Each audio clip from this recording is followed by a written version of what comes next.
disons-le sans précaution de langage, ras-le-bol de la soumission à la propagande statistique chinoise.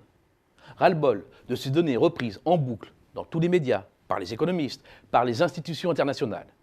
Des données de croissance qui, seuls exemple au monde, atteignent immanquablement à 0,1% près les prévisions officielles, comme en Union soviétique autrefois, où les objectifs du plan étaient toujours atteints, voire dépassés. Et pourtant, selon Wikileaks, la petite histoire veut qu'un économiste chinois, dès 2007, secrétaire du comité du Parti communiste de la province de Liaoning, c'est au nord-est du pays à la frontière de la Corée du Nord, ait fait une confidence à l'ambassadeur américain lors d'un dîner, et d'admettre que les chiffres du PIB du pays sont artificiels. Ce dirigeant n'est autre que Li Keqiang, l'actuel Premier ministre chinois, et de poursuivre qu'à la place, lui, s'intéressait pour mesurer la croissance de sa province à la consommation électrique, au volume du fret ferroviaire, aux prêts bancaires. Chiche, c'est un peu ce que lui ont répondu les économistes de Citigroup.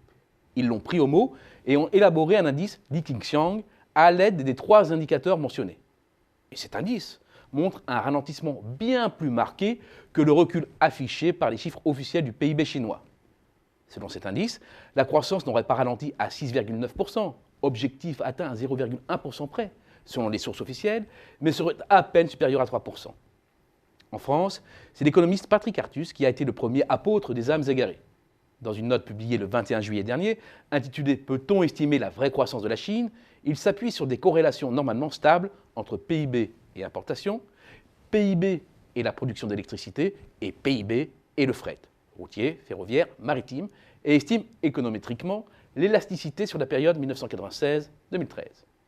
Quelle que soit la relation choisie, la croissance de la Chine sur un an au deuxième trimestre 2015 aurait été de l'ordre de 2 à 2,5% en prenant la moyenne des différentes estimations. On comprend mieux que le gouvernement chinois annonce le 23 octobre dernier une série de mesures pour relancer la croissance, dont la 6e baisse des taux directeurs en un an. Voilà un signe qui ne trompe pas. Le compteur truqué du PIB officiel chinois indique toujours 7% ou presque, quand la vitesse réelle doit être à peu près à moitié moindre. Une approximation, je le sais. Et c'est un problème pour les statisticiens.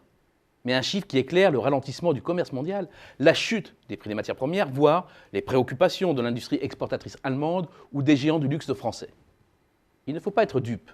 Le chiffre magique de la croissance est devenu pour la Chine un élément de propagande intérieure et internationale. C'est une vitrine de sa puissance retrouvée. Le problème, c'est que le modèle économique chinois s'essouffle et que cela va durer. Le rattrapage des États-Unis n'est donc pas pour demain. Les statistiques chinoises falsifiées n'engagent que ceux qui veulent y croire, et que ceux qui se sont offusqués des chiffres truqués de la Grèce lancent la première pierre.